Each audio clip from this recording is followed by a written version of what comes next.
person that's going after you, yes, like they can help you determine the way you want to execute your moves or what you want to respond with, but for the most part, you're the one in control. And that's kind of the big thing in ciphers, that you have to be in control. As with all of them, you have to be in control. And with that, you should be so confident in understanding what you want to do that by the time you walk into a cipher, you should be confident enough to look every single person in the eye and then get down and handle your business. So it's like a completely different mindset. So then when you're in a tournament, there's a strategy to it, right? You can look at the different formats. Are we going from prelims to top 16? Are we going from prelims to top 8? Is this jam running late and they just want to pick their friends, and are they going to top 4? Because that's the thing. Some people do that. And in a tournament, you can manipulate those things. Like I said, if you can truly understand what happens at a jam, what happens at a competition, the waiting period, the prelim period, understanding that you have to have a beginning, middle, and end, and that main point in your prelim round, that's the thing that's going to get you through. If you don't have an ending, if you don't have something in the middle, and you don't have something in the beginning, if you just have gaps, you're going to have a much less likelihood of passing prelims. Because there's so many other breakers that don't know what those 3 parts are, or they can't articulate what their main point is, and they're all just going to end up doing tap mills, right? So unless you do a tap mill and you get into something a lot cooler, and you get into something unique, and you manipulate that tap mill, then yeah, I remember that guy with the cool tap mill variation, right? But it's really breaking down what can you do and understanding how you can strategize against that. So I hope that answers your question. Yeah, I like to look at it as those different personas. There's the creative persona, that's like the solitude, self. That's you creating all of your artillery. There's the cipher persona, there's the tournament persona, and even in some cases, there's the performance persona, right? Whether you do a showcase for your school, or you enter, like, So You Think You Could Dance, or you get that far, or what's it called, America's Best Dance Crew, if that happens still. It's a completely different beast. All of them are different. Understanding the process of auditions, understanding the process of getting together and being on the same page that let's play our strengths and figure out how we can put a performance together. Because we don't want to just throw these at the audience, right? We want to be able to provide some narrative and provide some beginning, middle, end, and main point to a performance. Yeah, so I like to look at those 4 things differently. And if you're going into, say, like I said, if you go into one of those contexts with a different mentality, same thing with practice. Each practice has a different purpose. There's your solo sessions where you have the opportunity to play and explore and come up with new ideas. And there's open sessions, where that's kind of the time where you just practice and crank out moves. But if you go to an open session and you try going into there with a labbing mentality, you're probably going to get overwhelmed with all the voices. People are trying to practice rounds, but you're trying to create something. And that's how you can have an unproductive practice. So understanding the different contexts and how you can basically wear different breaking clothes spiritually and get into those settings, it should be applicable. It should work. Cool. So the next thing, and kind of the last thing before we get into Q&A, was how to update your moves, or how to upgrade moves. One approach that was always very, very helpful to me was I always had 2 lists. I started creating it at 16 years old in my sophomore year of high school because I had crewmates that were a lot older than me, and they kind of already had their own vocabulary. And I felt like I wasn't suffice, or I wasn't good enough to match up with them because I didn't have something to articulate. I was practicing moves, but I didn't know what to really practice at practice. So given those different contexts, I came up with 2 lists. One was a master list, and that's all the moves I could think of, the different basic top rocks I could think of, different footwork, different takedowns, different freezes, different power moves. And then I had, in this case, since it was my strength, my tournament list. So in your master list, you can categorize those as top rocks. You can categorize it as another list for takedowns, footwork / floor work, unless you do like back rocks and all that stuff, and then power moves, and then freezes. You can kind of create a whole list based off of those. And then that second list, it was my tournament list. So whether you're focused on performances or you want to be good at tournaments, I like to follow this formula of those same pillars, but I would do signature top rocks, signature takedowns, signature floor work, signature power moves, and signature finishers. And it falls into those 5 things. So I would extract everything that's in that master list and if I was, say, for example, looking at the power list, we have flare, windmills, head spins, halos, shoulder halos, air flares, right? You can pick from each of those things, and instead of having 5 different rounds dedicated, one to a windmill, one to a flare or flares, one to air flares, I'd rather have quality rounds than quantity. So I was like, let's just put 3 of them together, and then 1 round is dedicated to the head spin, windmill, air flare to flat combo, right? And even though I ran out of moves by the next round, I had a very meaningful prelim round. And that's kind of the principle you can apply to everything else. And if you're having a hard time trying to come up with what's a signature top rock, kind of like when we were doing those 25 rounds, in the first 5 rounds, there's that one thing you always kind of fall back to. It's that whether it was one specific footwork tech, they call it, if you do that once, you can't do it again, right? That's considered a signature top rock, right? If you have some concept where it's like, I wanted to play with waving my leg around, but let's try that travel concept, and then get into footwork.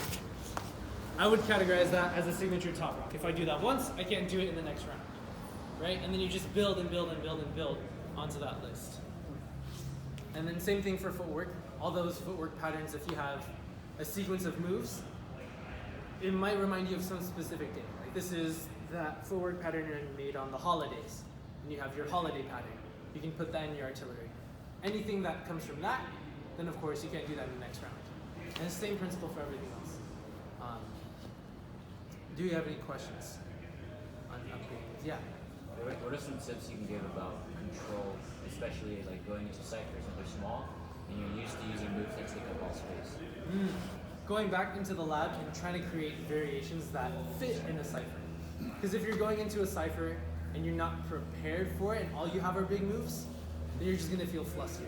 If you go back to the lab and you try to create all the, like with all the artillery you have of footwork patterns, power moves, just make a small version of it, right? If I have, say for example, this spin move into a flare. That's definitely going to kick someone's shins or hit someone in the nuts if I do that in a cipher. So let's figure out how we can make it small.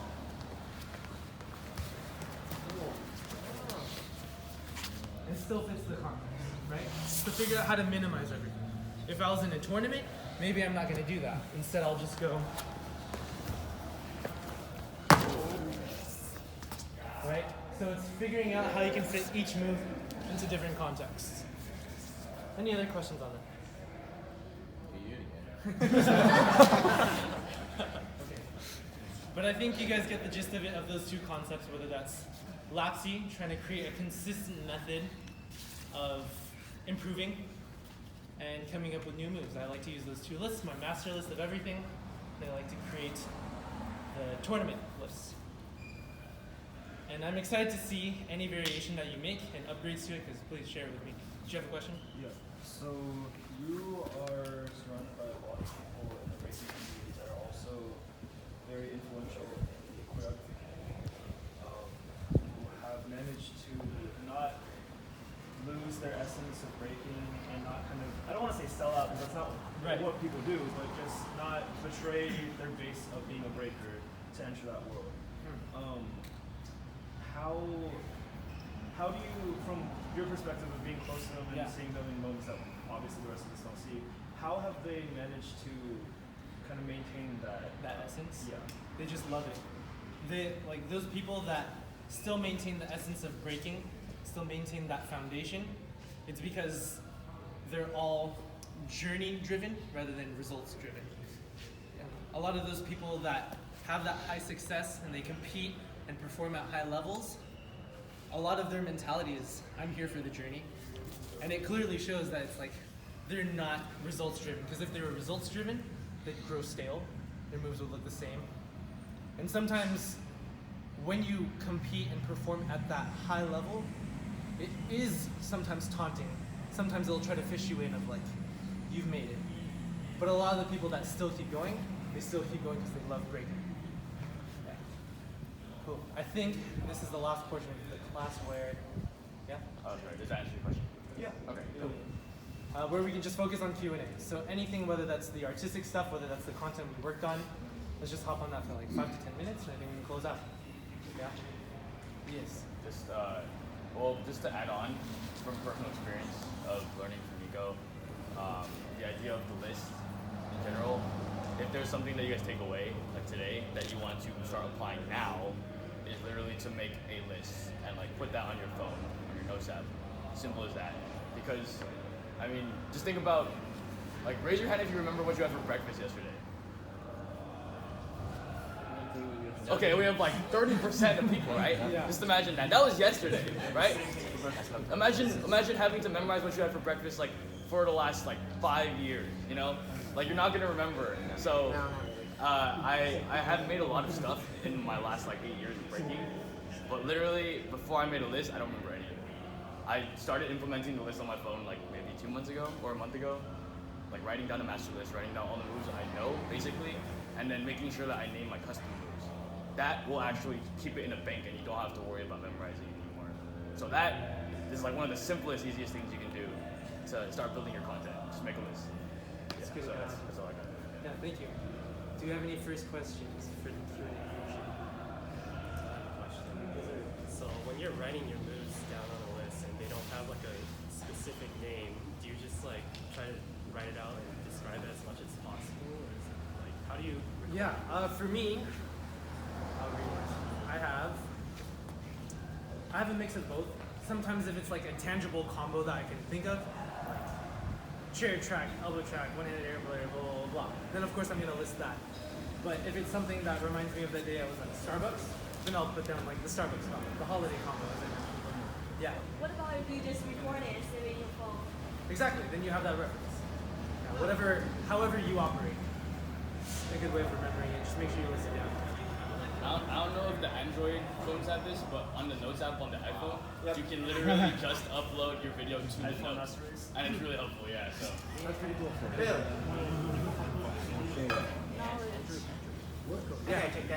What advice can you give to like beginner b-boys?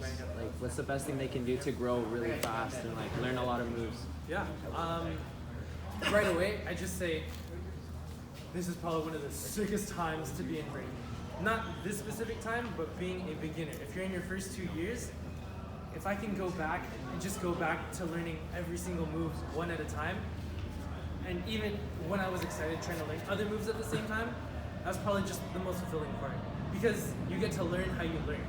That's the really dope part about breaking, is that everyone's different. A lot of us might have ADHD. Everyone operates in different ways. So it's like, if you find fulfillment in learning move after move after move after move, just go all in on that. It's the coolest part, is that you get to learn on how you learn. And I think that's the greatest part of the self-awareness thing in breaking. Is what are the things that I suck at? What are the things I'm good at? What's my body awareness? Where do I gas out? And how can I manipulate that to keep going? Does it mean I have to go running? Does it mean I have to start lifting weights? Do I have to do resistance bands? Do I have to do something lightweight? Do I just have to focus on breaking technique the whole time? My answer is I do all of it, right? As I get older, since I've started breaking at 12, I'm now 24, I feel the difference that my older crew members were telling me that, bro, when you get to your 20s, you get to your mid-20s, you're gonna start feeling it. As healthy as my diet is and how healthy it's like cleaned up, I can still feel the difference. I can't just go to practice and throw myself on the ground and do like a 1.5 out of nowhere. It's like I have to warm up for like 30 minutes, or I have to go running in the morning just to make sure I can make it through the practice without feeling like I'm gonna explode. So to answer your question, if you're a beginner and you're in the first 2 years of your breaking, first 3 years, just enjoy the process. Try to taste as many things as possible. Taste the ciphers, taste the tournaments, feel and really understand that nervous gut feeling you get before a battle, and don't let that defeat you. Figure out how you can overcome it, because the moment you overcome it and you start to realize that you can manipulate it, battling, or ciphering, or just practicing and making combos, it gets really addicting. And it's super fun. Hope that answers your question. Yeah.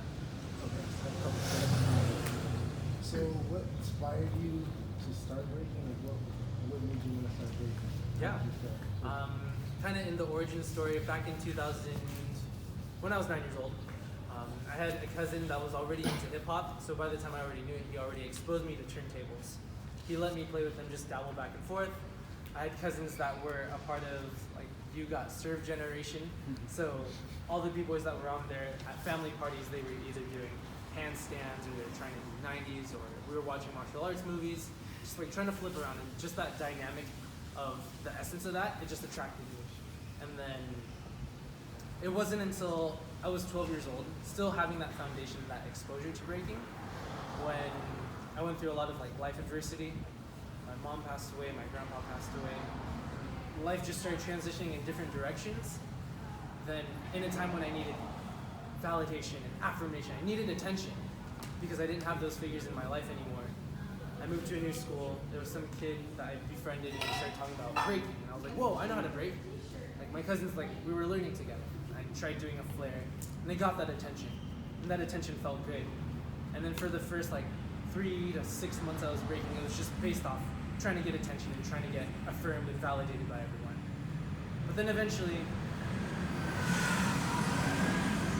at my middle school, we started a breaking club. There was a teacher, an after schools activity, a teacher that saw I was doing it every day. And then she advised me to start a club, and there were other kids that joined. And long story short, they started getting the attention that I wanted. And I was like, whoa, whoa, whoa, I gotta be the best one here. And then I started looking on YouTube. And I'm thankful to be in this YouTube generation because it's showed me all the pioneers and all the evolution of breaking. I've been able to see and understand the value of flipping things and making everything your own. Everything on your own and having your own approach. So by the time I started learning move after move after move, I forgot about the attention thing. I just fell in love with progress. I got obsessed with progress. And then for the next 2 years, that's just kind of how I started spearheading breaking. Because it was no longer about wanting attention. It was just driven off. I want to learn more. I like the way I learned because there wasn't a parent that was telling me when to practice. And especially going to a school where a lot of the kids, they were in soccer programs, they were in any sports, and they were all in these activities that were structured, and they had someone telling them and picking them up. It was more so I was figuring it out, and I was doing this on my terms, and it felt good. And then, what is your intentions with breaking out? How do you see your future? Because I'm going to be 40 this year, so I feel like I'm still super duper young. And I think a lot of people do. And I don't see your intention. Do you intend to live off breaking? Is that going to be your job, or do you propose that you're going to at some point give up breaking to join the workforce and say that was that time in my life? That's a great question because I've been blessed enough to have those role models early on to start posing those questions. It's like, all right, we see that you're a pretty talented kid at breaking, but what are you going to do? Are you going to go to college? Are you going to do these things? And for me, I followed the academic formula for a little bit. I went to Cal State Long Beach, and while I started winning like local competitions at the age of 16, I quickly knew that there was something different about breaking. Because all my mentors, they kind of did what they wanted. They entered the battles they wanted to enter. They competed and they made it, they placed in the places that they wanted. And they were just kind of satisfied. But they gave me all the tools. It's like, if you want to be an international breaker, we're going to give you all of this. We're going to give you all our moves, but you just got to put in the work. I was like, okay. So then when I was in college, I already knew it's like, I want to do this, not just a b-boy thing, but artistry thing full time. Because I knew I had the ear. If I had that cousin that was exposing me to turntables, or I had an uncle that was into jazz and blues and all genres of music and just grooving out, it's like I had the ear. What can I do in this breaking thing that's going to apply to everything else, all my other interests? Because I know, like someone told me really, really quick, what if you get hurt and you're breaking full time? You're not going to be able to work. You're not going to be able to make money. If you have a family, you're going to be screwed. It's like, okay, then I need to figure out how to put my eggs in different baskets. So whether that was breaking, I had the tournament side, and it's like, okay, that's definitely not making a lot of money, and I'm putting all my heart into this strategy, and there's so many things out of my control. It's like, okay, what if, with all the tools I've gained and all the resources I've built, what if I could start sharing it? So teaching became a thing, and then I was like, okay, if I can get into this, I have that ear, okay, let's start DJing. Then I started learning on turntables. Then my girlfriend got me a controller. I started getting my first few gigs. And then eventually it was, okay, you have some sort of articulate form of speech. So if you're gonna do this college thing, why don't you go into communications? It's like, okay. So then I started getting into communications. But before that, I was a pre-kinesiology major because I thought it was gonna benefit like my breaking life. But then I couldn't pass general chemistry. So then I was like, all right, I'm gonna switch majors. My heart wasn't in it. So then I went to communications. I kept grinding. I couldn't even pay attention in lectures. I was just sitting in there thinking about the next jam, thinking about what can I build, what can I do that was surrounded around dance, because I feel like I'm making my connections already. I feel like as long as I keep traveling for battling and I have a more open mindset than just being firm on competing, and I just focus on extending my avenues or streams of potential income, it's like, what can I do? And then I realized, wait, I'm already doing it. And I was $26,000 in debt. I was like, you know what? I'm gonna just go for it. I had a few tangible things that helped me get on that track. Like I had the 365-day project, if you've seen that on Instagram. That was kind of one of the things that pushed me to affirm that I'm taking this creative thing seriously. And for me, it's different for everyone. I saw that college and the circumstances I put myself in college, it was kind of pulling me back. So I was like, all right, we live in a time, I'm blessed and I'm happy to live in this time where personal branding and doing what you love is the thing. Compared to the 90s, compared to the early 2000s, compared to before then. And that couldn't have happened with the generation before me and the generation before that, to create this infrastructure or this blueprint to eventually have breaking be an established thing. You can't, you don't just have to be a tournament b-boy. You can, but you can also be a personality. You can bring value to people through entertainment, you can bring value to people through education, and use breaking kind of as that platform or that vessel. So since then, I've been able to get into the project management things of breaking. So whether that's doing contractual admin work or clerical work for Red Bull, or Dancer Cell, Pro Breaking Tour, figuring out where your skill sets can fit in, and even on top of that, personal branding it, then you're going to be much more of a contender in those kind of fields, and you can help uplift the culture. You can help benefit the economy of this breaking thing. So that's kind of the direction I went. Amazing. Thank you. Yes. How do you sustain such a strong drive no matter the ups and downs? One, gratitude. Being thankful for everything I have, all the way down to the main senses. Wake up, you can smell, you're good. Wake up, you can walk, you're good. Wake up, and all of your family members aren't dying today, you're good. And it's like, if they're all alive, then I want to figure out how I can bring value to them because they've blessed me with so many things, right? Or even if you have a broken relationship with your family, you have that chip on your shoulder to keep going, right? Or if you make it further in this breaking thing and people start giving you hate, internalize that. Of course you can ignore it, but you can internalize it to give it fuel for you. Use that drive, not to prove them wrong, but to prove to yourself that I'm in this and I'm serious about it. The second thing is perspective. So that kind of contributes to gratitude. What are the things that you're blessed to have, right? What are the things that you have? So gratitude, perspective, and just loving the journey. The moment that I stopped being results driven and I stopped chasing the tournaments, yes, I'm going to structure my practices to be in first place, to be in the finals. I'm more so for the journey. If I'm going to compete at BC1 national finals or world finals, yes, I'm going to train and strategize to come out successful, but the main part I'm getting the thrill and getting the high from is just being able to go to practice the next day. And I think one of the main moments that I felt like I was living meaningfully and I felt fulfilled was when I made it to the finals in both BC1s this past year, right? I was there, and the part I was most excited about was standing in the final battle whoa, this is dope. I'm more excited to go to practice in the garage tomorrow. Or as soon as I get back from the plane, I'm excited to practice. And that was the best part of it. So being journey driven is probably the most motivating thing. And you had a question? Yeah, I was just wondering, what are some things that you focus on when you enter a cycle, both mentality-wise and breaking-wise? Yeah, first thing is listening to the music. Second thing is having no sense of urgency. As I mentioned before, the person before you and the person after you, they shouldn't affect your emotional standing by the time you go in. You're just going in there to do your business, freestyle, and bug out. If you put that pressure that you have to fulfill this certain thing, there's going to be something out of your control, whether that's your ankle, whether that's your clothes, or something that gets in the way. So as long as you're just present, it takes a lot of practice. It's not like you can just flip the switch and go into a cipher, the smallest cipher, the most intimidating cipher, rushing cipher. But it's just really understanding that you're going in and you're going to do you. So it takes practice. Yes, Eric. Yeah, important question I want to ask is like, once you get to a certain level, I know some breakers who develop kind of like a egocentric kind of personality. How do you stop yourself from doing that? It's like I've met different breakers at different jams. And I can tell some of them are chill, but some of them kind of bring the vibe of like, oh, I'm a dope breaker. It's just like I'm kind of like a higher person. Right. Kind of thing. Yeah. It's I've met some people like that. Yeah, it's perspective. It's really remembering where you came from. And people say that, it's like, when you get big, please remember us.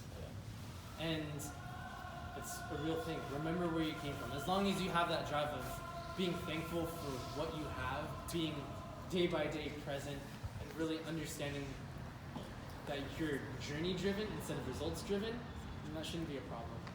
Right? It's like as long as you can session with anyone and you can remember why you're even doing it, remembering your why. Like, why did you start breaking? Right? It's probably because it was fun.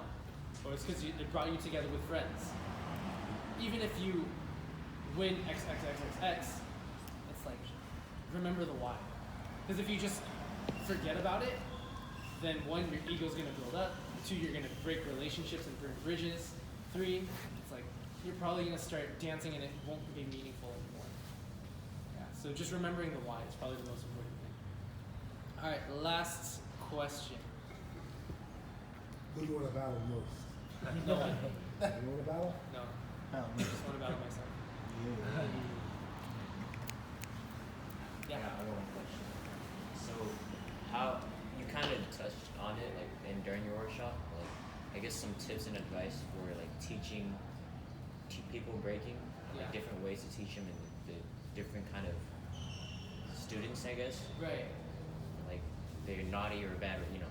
Yeah. It's really understanding, again, the context of what you're doing. Because as long as you're teaching, say, at a university, or you start teaching at a studio, or you start teaching your own program, you're probably going to get someone that might have a disability. You might teach someone that has an attention problem. You might have someone that has X different issues. So as long as you understand it, the biggest thing is empathy, right? Not sympathy, where you can be condescending and be like, man, I feel bad for you. But more so like, what can we do and what can we strategize and work together on, right? And even if you're teaching a class that has different levels like today, like some of us are beginners and some of us have been breaking for more than 10 years. It's like, how can you bring value to that person? And it's like throwing in those little things of, all right, so we're gonna work on the simplicity of a spin down, but if you're advanced, figure out how you can integrate this into your teaching. So figure out how you can fit into different pockets of your lesson. If you're teaching, like say at a school, like at an elementary school, not all those kids want to be there, right? Whereas in a studio, the kids want to be there, or the students are there for a reason. They want to get onto the studio team, they want to get into a crew. Whereas in elementary school, they just get dropped off and their parents won't pick them up, right? If that's the case, then you might get to enforce different things, timeouts, right? If, like I had the biggest learning curve of teaching at an elementary school for like 5 months, and it was an after-school program. The kids already didn't want to be there. A lot of them were really, really tired, and a lot of them were just kind of antsy already. So the moment I engaged them, it was like, okay, let's create a game. If someone starts acting naughty, we got to establish ground rules. Rule 1, all right, you guys, rule 1 is follow directions. Rule 2 is give your best, right? And if you step over those boundaries and you start interrupting the flow of the class, let's create a strike system. Strike 1, you get a warning. Strike 2, you gotta stand at the door and just watch us. And for some reason, to kids, that's like the most terrifying thing. They're like, oh, right? And strike 3, you talk to their parents. So it's just understanding the context of everyone. And some students even say like they're older and they won't be able to do a crazy flare or a crazy 6-step. For this lesson, let's just focus on squatting down. Let's focus on just getting up. As long as you can capture that essence of, we want to bug out. Just show the finishing freeze laying on your back like this, right? That's kind of the most important thing about breaking, is capturing the fun and the bug out feeling. Yeah. So as long as you can establish that and manipulate your lesson plan, then it's gonna work. Yeah. All right, I want to give you guys the greatest thanks for being a part of this first Crossroads workshop experience. I hope I brought you some value. Shameless plug. I'm selling some t-shirts for $25, so that's over there. And also, in terms of social media plugs, you can follow me at Nico Spins, the co-host